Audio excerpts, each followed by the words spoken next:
Esto. Holy. Him? Yeah. Vamos, pero boy. That him? Holy.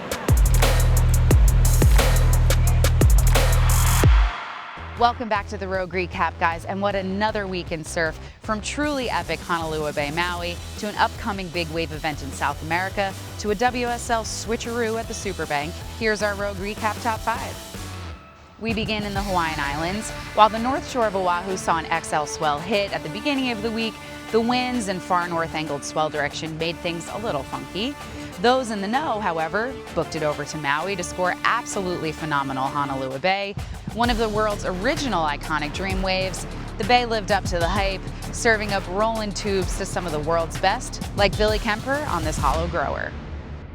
A couple weeks ago, we covered the Australian swell event caused by Tropical Cyclone Alfred, and while it gave many surfers some of the rides of their lives, often swells that long and large come with a price, namely sand movement. In short, Superbank ain't that super, and most likely will not be in time for the event at Snapper Rocks. Thus, the WSL has decided to move the event to Burleigh Heads, another world-class right-hand point not far from there, so really not terrible news. In other news, wave pool flips and 20-foot slabs a little, well, hard to relate to? If you're looking for an authentic DIY-infused alternative to that, watch Vissla's new short film, Cheese Breeze. Yep, that's what it's called. An artistic portrait documenting Nick Mellinson, Cheese Breeze is a mashup of lo-fi angst and an ode to the creativity and freedom that comes from ignoring boredom.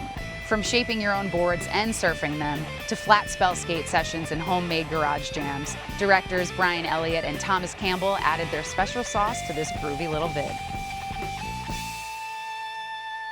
Just in time for the beginning of the Southern Hemisphere big wave season, the window for Chile's Lobos por Siempre Big Wave International kicks off on April 15th. A yearly Eddie-style event with invitees and alternates, and a whopping 4-month waiting period, Lobos por Siempre goes down at the swell magnet left-hand point known as Punta de Lobos, and we can't wait for this thing to run. And lastly, at the Mutant Slab in the Caribbean, known as Silverbacks, some photos and footage are coming out from a particularly beefy swell this past week. A few waves caught by goofy footer Quentin Turco, seen here, just might be some of the gnarliest waves ever ridden at the break, let alone on the entire Caribbean coast of Central America. Before we go, we wanted to remind you that coming this month, the RogueTV show is launching, highlighting the winter's best rides, standout moments of the month, and what's to come in the world of surf. So stay tuned.